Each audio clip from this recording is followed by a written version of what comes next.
Hey guys, it's me again, Amandalene, and welcome back to my YouTube channel. So guys, super tagal kong hindi nag-vlog. Siguro mga 3 weeks na bago nakapag-vlog ulit.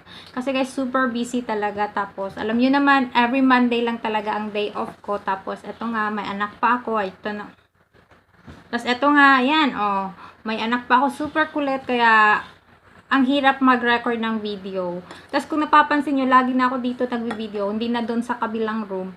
Kasi guys, super init na ngayon. Tapos, mas gusto ko dito ang lighting dito kasi hindi ko na kailangan ng ring light. Hindi ko na kailangan ng ilaw. Yung ilaw lang ng room namin, okay na.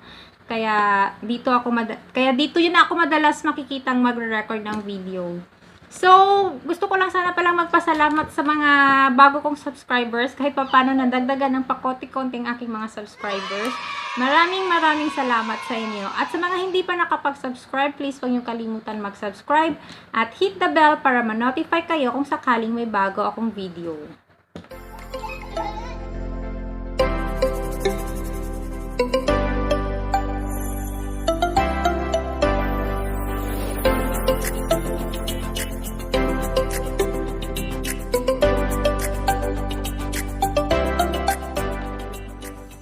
So, for today's video guys, is gagawa tayo ng blackheads removal.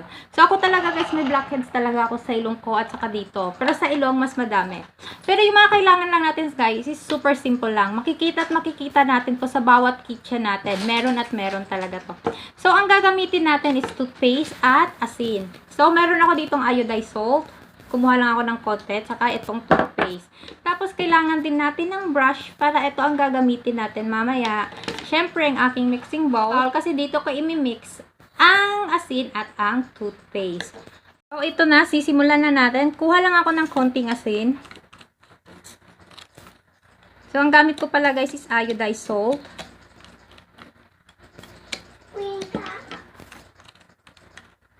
Tapos, itong toothpaste.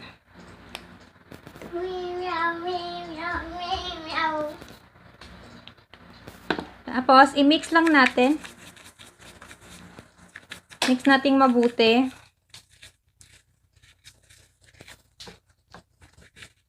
Alam nyo ba guys na super ganda nitong pangtanggal talaga ng blackheads. Yan, bata na mga nangingalam guys. Nakikita nyo ang kamay oh.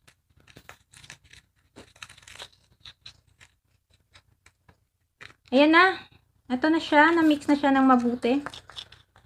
So, ito na yung result niya guys. Tapos na siya. Na-mix ko na ng mabuti. Ready to apply na siya. Pero bago yan guys, i-open ko muna ang aking pores gamit ang cotton pad na ito. So, ang cotton pad na ito guys is babasain ko ng warm water. So, ito siya. Ito may warm water ako dito. Kasi ang hot water guys is nakaka-open yun ng pores sa skin natin. Kaya nga, mas maganda pag naghilamos tayo, maganda talaga gumamit ng cold water. Kaya nga yung iba guys, yung yellow, yung ice, yung mga ice cubes, pinapahid nila sa mukha nila. So, ito naman, lagay ko lang siya sa ilong ko. So, 3 to 5 minutes guys, na ilagay siya para ma-sure natin na magiging open talaga yung pores natin. A few moments later. So, ito na siya guys, after 5 minutes kung binabad ng warm water ang aking ilong. So, nagiging open na itong pores ko. At ready na natin i-apply ang ating DIY blackheads removal. So, ito na, sisimulan ko na. Lagyan ko lang sa ilong. So, kung ano guys, mafe-feel mo talaga yung grains ng asin. So, ito na siya guys, gagamitan ko pala ng toothbrush. Ayun. Pinahulog na. Ito na siya. Ayun, brush lang na. Ay,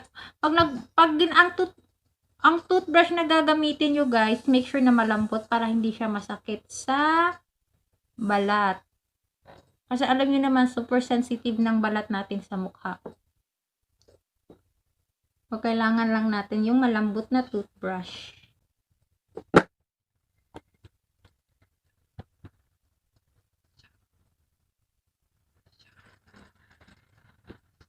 So guys, kung alam nyo, pag ako naglilinis ng blackheads ko, sinasama ko dito sa may chin ko. Kasi dito din is may blackheads ako. Whiteheads or blackheads. Meron ako dito.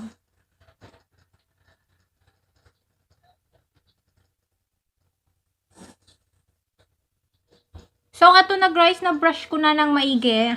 So, pwede ko na siyang banlawan. Pag nagbabanlaw guys, gamitan nyo siya ng cold water. Kasi, tingnan nyo guys, medyo namula yung mata ko kasi nga medyo mahapdi yung toothpaste. So, hihilamusan ko lang to guys at mamaya ipapakita ko sa inyo ang result. So, ayan na guys, tapos ko na siyang gasan.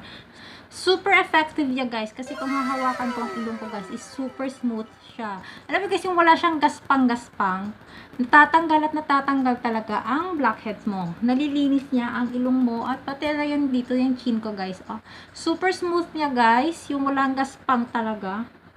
So as in super effective niya. At kung may marami kayong mga blackheads guys, pwede niyo siyang itry kahit ngayon na kasi nga yung asin na toothpaste, makikita at makikita lang talaga yan sa kitchen natin. And that's all for today's video guys. Sana nakatulong sa inyo ang video na ito at huwag sanang kalimutan mag-like at subscribe sa aking YouTube channel. So thank you for watching. Bye-bye!